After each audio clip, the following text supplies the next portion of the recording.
But I see what you're saying. We were, of course, we were extremely disappointed by what happened within few days. But can you imagine if we didn't have an accord? I mean, the situation would have been much more chaotic. Who's to blame? Who's to blame? No, obviously this was the M23 and Rwanda, backed by Rwanda, who took over the city of Uvira. So no, it's very clear. President Kagame betrayed the confidence of the Trump administration and President Trump himself. We can say that there was a breach. In our opinion, it was a serious breach of the Washington Accord. Do you still trust President Kagame? We hope so. We hope so. We're engaging with him. We are yet to see some actual steps in the battlefield. What we've seen, having said that, let me just be clear. They did take over, the M23 group backed by Rwanda took over the city of Uvira. After we engaged with President Kagame, they withdrew from the city of Uvira. Not fully. But not fully. They still hold some hilltops around the city. We know. They even went a little bit further south, and then they went back up. So there have been at least some action taken since we engaged. Against President Kagame, there's pressure on Congress to slap sanctions on Rwanda and maybe on him. You've seen in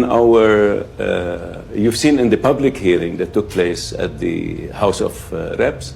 Recently, you've seen our U.S. officials give testimony. We've also briefed Congress. I've personally briefed Congress on this matter just a few weeks ago, and we've announced those events. So the United States has a number of tools available at its disposal. We're going to have to take some measures in President the Kagame near says future. he doesn't care. He doesn't care about sanctions. We heard his statements. We will see. And as you know, this won't be new. The United States already took several actions, including just a few months ago, I think back in September or so, we imposed sanctions on a number of individuals and entities involved in this illicit trade. Could it for be example. the president? And prior to that, we imposed on James Kabarabi. I know, who he's was very close. Absolutely. So could it be Kagame himself? I mean, I can't speculate. This is a decision. This will be a collective decision that we will have to take. It won't be one individual who decides, unless it's the president of the United States. It's not out of the question. But there are a number of possibilities and tools available to the United States. Let me be very clear. The moment our president, President Trump, signed that agreement as a witness, of course, he's not a party to the agreement. He signed as a witness. So the United States is a witness, and President Trump personally is a witness. That's a commitment from our side, and it's a commitment from Rwandan side and from the Congolese side. So all three presidents committed to each other to adhere and respect this agreement. We won't take it lightly. Yes, all right. Oli kuyugi update CV ko sinzira obango otuuliriza ng'omukwano gwange ali eyo.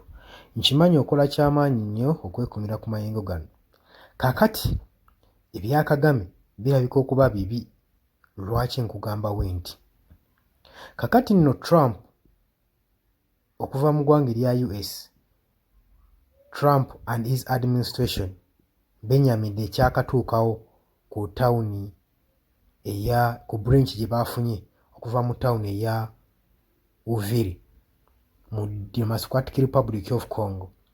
Jjukira nti nno Donald Trump ke yajje asayininga endagaano ne Felix Tshisekedi omukulembeze w'eggwanga erya DRC okuteeka ku ndagaano okussaako omukono ku ndagaano z'okubanga Trump aholdinga ebyobugagga ebiri mu Democratic Republic of Congo omuli Colta, Tantalite, okosa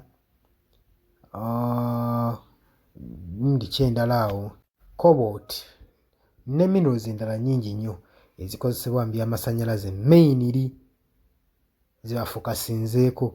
Kakati wazzeewo embeera gye badde tebasuubira. Naye ng'Omumerika agamba nti ku bino ebyatuuseewo tewali muntu n'omu waakunenyezebwa okuggyako Paul Kagame ow'e Rwanda ate nga kino tujja kirumamu yagenda mu maaso n'okubaakinga abayekera bano aba M23. Ne bamubuuza nti mwali mwakola endagaano ne Rwanda saako ne DRC. Yes, n'agamba yes, abakulembeze basatu bonna baatuula bakole endagaano, ne bakola endagaano, naye kati agamba Kagame endagaano yagimenye. Jjukira nti nno amawanga gano mulimu Rwanda, Congo ne America bagenda maaso n'okutta omukago. Naye byonna bukyanga batandika kola ndagaano za byabugagga lwaki olowooza zigaana? Wano wenjagala okusimbira ekkuuli. Kakati ensi yonna etunuulidde Paul Kagame ow'e Rwanda ng'abaakinga abayekera bano aba M23. Naye ng'ekituufu kiyinza obba nga si bwe kiri. Omuntu ali emabega wa kino ensonga zino zonna, lwaki n'endagaano ez'ebyobugagga zigaana okukolebwa n'amawanga ag'ebweru? Mwami Yoweri Kaguta Museveni akirinamu omukono, musajja wa nkizo nnyo wano ku Africa. Ku Ssemazinga Africa musajja wa nkizo nnyo, wagamba ekintu kino tekigenda kukolebwa kibeeramu kagoye mwezinge. Kati y'omu y'atabula ensonga z'abantu. Newankubadde bayinza obba bagenda indirect, naye ng'ensonga zigenda mu maaso mu DRC yaziyimiriddemu. Gwe teweebuuza lwaki bwe badeployinga amagye mu Eastern Democratic Republic of Congo ku Operation Sijju, ate nga gavumenti ya Felix Tshisekedi yeeyise gavumenti ya Mwami Yoweri Kaguta Museveni basayininga endagaano z'okutebenkeza emirembe mu Eastern Democratic Republic of Congo. Bagende babalwanireko okuba abayekera bakoddeko aba ADF n'abayekera bangi nnyo abaali bamazeeko gavumenti ya Felix Tshisekedi emirembe. Bakikola ne bayingira Democratic Republic of Congo. Naye ggwe olowooza Felix Tshisekedi olutalo luno lwagenda mu maaso okulwana olw'abayekera ba M23, lwaki olowooza tavangayo kutuukira Mwami Yoweri Kaguta Museveni ne basayininga endagaano wa contract n'agenda n'abasuppressinga n'abajja mu territory mu Northern Kivu mu bubuga bye baakawamba? Gulowooza lwaki? Gulowooza tamutuukirirangako? Lwaki Mwami Yoweri Kaguta Museveni aba agaana okulwanagana n'abayekera ba M23 okubajja mu territories zaabwe? Kitegeeza ki? There is a reason behind. Waliyo personal interest. Abayekera bano tebaliyo bubeezi eyo, balinamu omukono ogw'amaanyi waaki babeerayo. Era tujjukira bulungi nnyo bwe baba bakola samiti zaabwe enteesaganya, okwogerezeganya, bajja ne batuula mu ggwanga erya Uganda. Abayekera bano abakulembeze abayekera bano aba M23 nga teri abakubye na ku mukono. Ekyo saanidde okimanyi. Bwe tuba twegendeza statement ezayogebwa Paul Kagame ng'agenda mu maaso n'okulumirizibwa, yavayo naye agamba naye bannange temunsibaako matu ga mbuzi kundiisango. Mukimanyi bulungi nnyo abayekera ba M23 bonna baatandikira mu ggwanga erya Uganda, nga kyategeeza nti Mwami Yoweri Kaguta Museveni yalina akakwate ku bayeekera abo era abamanyi. So nze bye muŋŋa nti nno nze ababaakinga nze abawagira nedda. Kyokka ku sayidi eri abayekera nga bo bagamba ffe tuli wano kulwanirira kitiibwa kyaffe na ggwanga lyaffe na ddembe lyaffe, tufiirweko nga bannansi.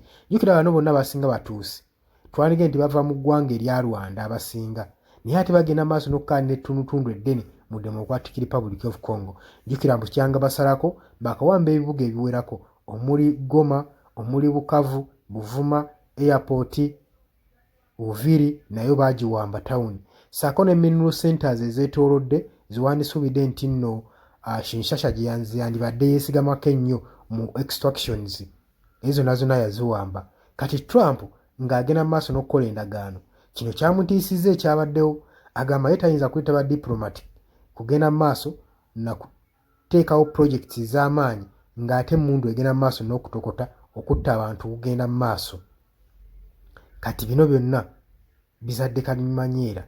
Kitegeeza ki? Tetunnamanya oba administration ya Trump egenda kubaako eddoboozi ery'omwanguka lyeteeka ku President Paul Kagame, kubanga yasinga nnyo okulumirizibwa nti bino byonna ebyaguddewo yabadde abitaddemu omukono, kubanga ye y'omu ku babaakinga abayekera bano ba M23. Bukyanga olutalo lutandika lwasiriikiriramu oba oliawo bannansi baddizibwa ku mirembe, abamu baddayo mu maka gaabwe wadde nga bangi abataddayo mu ggwanga erya DRC nga bagamba embeera bagikooye, bakooye embeera z'entalo. oli ku Yugi Updates TV kosinzo bango tuliza nja kutegeeza sharinga, commentinga, likinga abula gwatanda tweyungako kirya wansi waliwo ekigambo subscribe kikoneko birengo tweyunga.